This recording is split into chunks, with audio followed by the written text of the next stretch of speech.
Imagine stepping into a classroom that feels as limitless as the world itself. A space that breathes, thinks, and evolves with its students.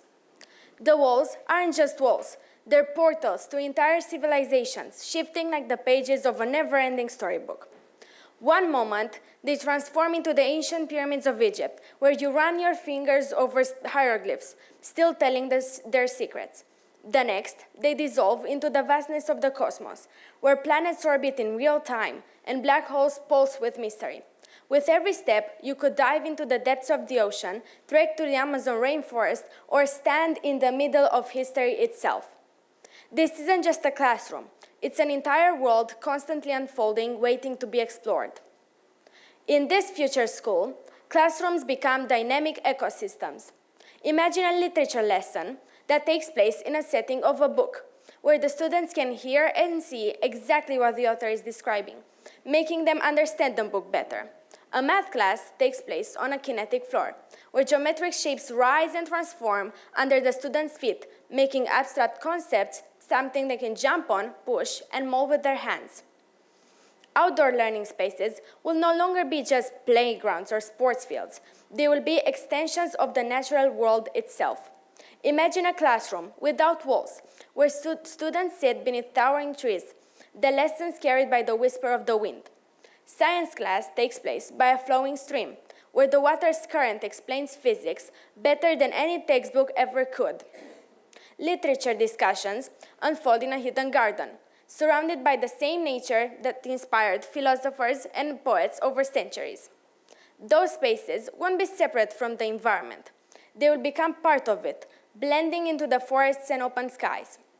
Here, students won't just learn about the world. They will feel it, breathe it, and live it.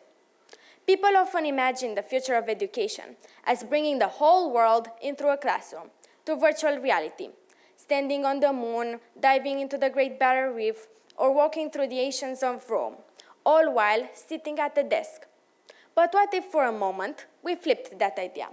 What if instead of shrinking the world to fit inside the classroom, we expanded the classroom to fit the entire world? Imagine a history class unfolding in the middle of an ancient fortress, where students run their hands over centuries-old stone, feeling the weight of time itself. Picture a math lesson on the shifting sands of a desert, where geometry is learned by measuring the angles of towering dunes. A literature discussion could take place in a quiet forest, where the rustling trees echo the emotions of the poems being read. Science wouldn't be confined to a lab. It would happen beside a roaring waterfall, in a windswept canyon, or beneath the sky sprinkled with stars. Instead of viewing the world through a headset, students would step directly into it. The oceans, forests, mountains, and cities wouldn't be just things they read about. They would become their classroom. The world itself would be a lesson, unfolding in real time, alive, immersive, and endlessly inspiring.